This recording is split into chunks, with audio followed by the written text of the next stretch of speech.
ಎಲ್ಲರಿಗೂ ನಮಸ್ಕಾರ. Welcome back to my channel. ಇವತ್ತಿನ ಟಾಪಿಕ್ ಹೇರ್ ಕೇರ್.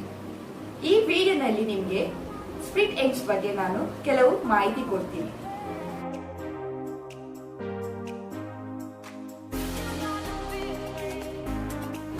ಮೊದಲನೇದಾಗಿ ಸ್ಪ್ಲಿಟ್ ಎಂಡ್ಸ್ ಅಂದ್ರೆ ಏನು?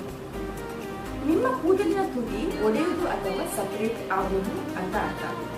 ಇದು ನಾವೆಲ್ಲ ಫೇಸ್ ಮಾಡೋ ಕಾಮನ್ ಪ್ರಾಬ್ಲಮ್. ಎರಡನೇದಾಗಿ ಇದು ಕಾಣಿಸಿಕೊಳ್ಳೋಕೆ ಕಾರಣಗಳೇನು? ಒಂದು, ನಿಮ್ಮ ಡಯಟ್ ನಲ್ಲಿ ಪ್ರೋಟೀನ್ ಅಥವಾ ಐರನ್ ಕೊರತೆಯಿಂದ ಕಾಣಿಸಿಕೊಳ್ಳುವ ಚಾನ್ಸಸ್ ಇರುತ್ತೆ. ಹಾಗೆ ಎರಡನೇದಾಗಿ ತುಂಬಾ ಜೋರು ಗಾಳಿಗೆ ಎಕ್ಸ್ಪೋಜರ್ ಮಾಡೋದ್ರಿಂದ, ಹಾಗೆ ಡ್ರೈ ಹೇರ್ ಇದ್ರೆ ಸ್ಪ್ಲಿಟ್ ಎಂಡ್ಸ್ ಕಾಣಿಸಿಕೊಳ್ಳುವ ಚಾನ್ಸಸ್ ಇರುತ್ತೆ.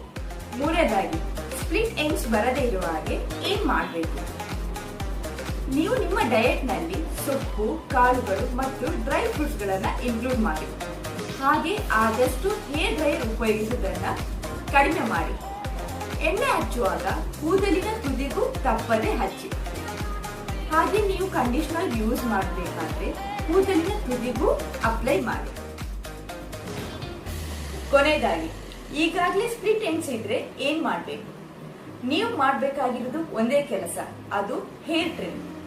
ಅರ್ಧ ಇಂಚಿನಷ್ಟು ಹೇರ್ ಟ್ರಿಮ್ ಮಾಡೋದ್ರಿಂದ ನಿಮ್ಮ ಸ್ಪ್ಲಿಟ್ ಎಂಡ್ಸ್ಗೆ ಬಾಯ್ ಬಾಯ್ ಹೇಳ್ಬೋದು. ಹಾಗೆ ಕೂದಲಿನ ಉದ್ದವನ್ನು ಮೇಂಟೈನ್ ಕೂಡ ಮಾಡಬಹುದು. ಮುಂದಿನ ವಿಡಿಯೋ ನಿಮ್ಗೆಲ್ಲರಿಗೂ ಇಷ್ಟ ಆಗಿದೆ ಅಂತ ಅನ್ಕೊಳ್ತೀನಿ.